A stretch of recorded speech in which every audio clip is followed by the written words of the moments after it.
Asugi, nell'ambito di una serie di programmi per far fronte ai problemi collegati alla gestione delle demenze, ha pubblicato un avviso destinato a quegli enti del terzo settore che desiderano essere inseriti in un elenco di soggetti riconosciuti per prendere parte alla coprogettazione di attività sperimentali di domiciliarità comunitaria a favore di persone non autosufficienti con diagnosi di demenza associata a disturbi comportamentali da assistere a domicilio, ma anche a favore di familiari e caregiver. L'avviso scadrà il 17 luglio. Entro questa data tutti gli enti del terzo settore che hanno titolo per manifestarsi devono chiedere, formalizzare la loro candidatura attraverso il modello scaricabile dal sito aziendale e chiedere di partecipare e quindi di essere preautorizzati in qualche maniera al tavolo di coprogettazione. Una volta accreditati, i soggetti potranno definire ed eventualmente realizzare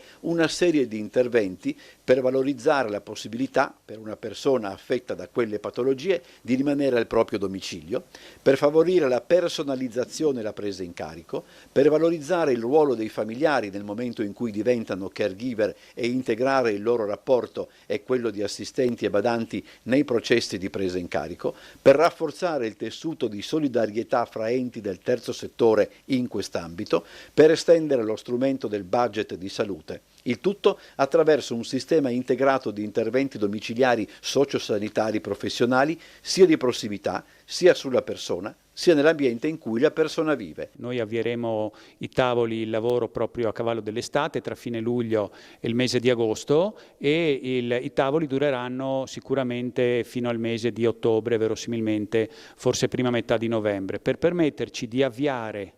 le progettualità e gli interventi entro la fine dell'anno. Fondamentale all'interno di tutto ciò è la Regione Friuli Venezia Giulia. Ha introdotto già 3 anni fa questa sperimentazione di un modello di riconversione della cosiddetta retta sanitaria residenziale. Il principio è che il cittadino, in quanto titolare di un profilo di fragilità, con una condizione di bisogno e con una diagnosi, sia messo in condizioni non solo di accedere a una casa di riposo, ma anche alternativamente di poter avere delle risorse spendibili per una rete di offerta di servizi a favore della domiciliarità. C'è un'altra realtà che gioca un ruolo importante ed è il Comune di Trieste. Concorre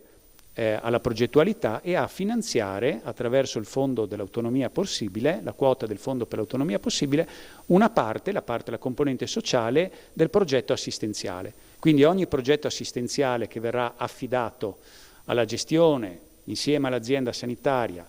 a favore della persona avrà una compartecipazione di quota sanitaria nella misura di 1.000 euro e una quota FAP che viene determinata in misura delle regole di accesso al Fondo Autonomia Possibile del cittadino. Importante, il cittadino dovrà compartecipare anch'esso nella misura non inferiore al 10%.